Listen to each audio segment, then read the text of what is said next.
Parce que déjà, nous avons, dans le Nord-Est, présenté des solutions. Nous avons, les gens d'eux-mêmes ont présenté des solutions qui seraient valables si elles étaient étudiées. Nous ne sommes pas à partir de zéro maintenant. Nous avons des choses que nous avons présentées au gouvernement. Il y a eu toutes sortes de mémoires de présentées au gouvernement, il y a eu toutes sortes d'enquêtes de fait. Et le gouvernement sait très bien qu'est-ce qu'il pourrait faire avec le Nord-Est. Mais il semble être entêté, par exemple, à le dépeupler. Moi, je me rappelle, quand j'étais petit gars par ici, il n'y avait plus de bétail qu'il y avait de monde. Puis aujourd'hui, chercher pour trouver une vache. On fait des mille et des mille. C'est un animal exotique, une vache. Oui, justement. Le nord-est du Nouveau-Brunswick, pour commencer, pourrait très bien se comparer à la Suède. D'ailleurs, il y a des gens qui ont déjà fait la comparaison entre le nord-est du Nouveau-Brunswick et la Suède. Ou tout le Nouveau-Brunswick et la Suède, si vous le voulez. En Suède, par exemple, c'est aujourd'hui le pays le plus riche de l'Europe, où les gens sont le plus à l'aise de l'Europe. La province du Nouveau-Brunswick pourrait presque être citée comme étant la province la plus pauvre du Nouveau-Brunswick, où il y a le plus de problèmes du Nouveau-Brunswick. Et une personne qui a soumis un mémoire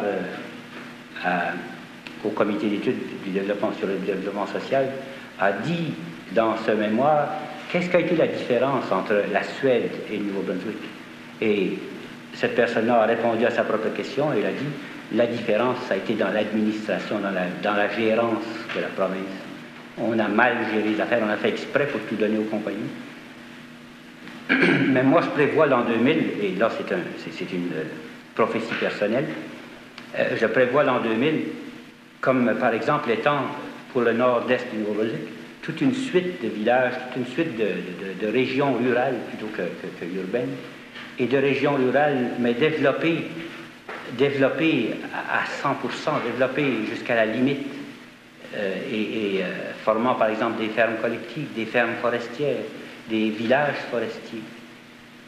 C'est cela ma prévision pour eux. Et puis cette prévision-là concorde avec toutes sortes de spécialistes, d'experts qui ont étudié l'avenir du monde et qui disent que non pas seulement dans le Nouveau-Brunswick, mais presque partout, on devra repenser les villes et les mégapoles sont devenus des problèmes presque qui ne laissent pas entrevoir de solution.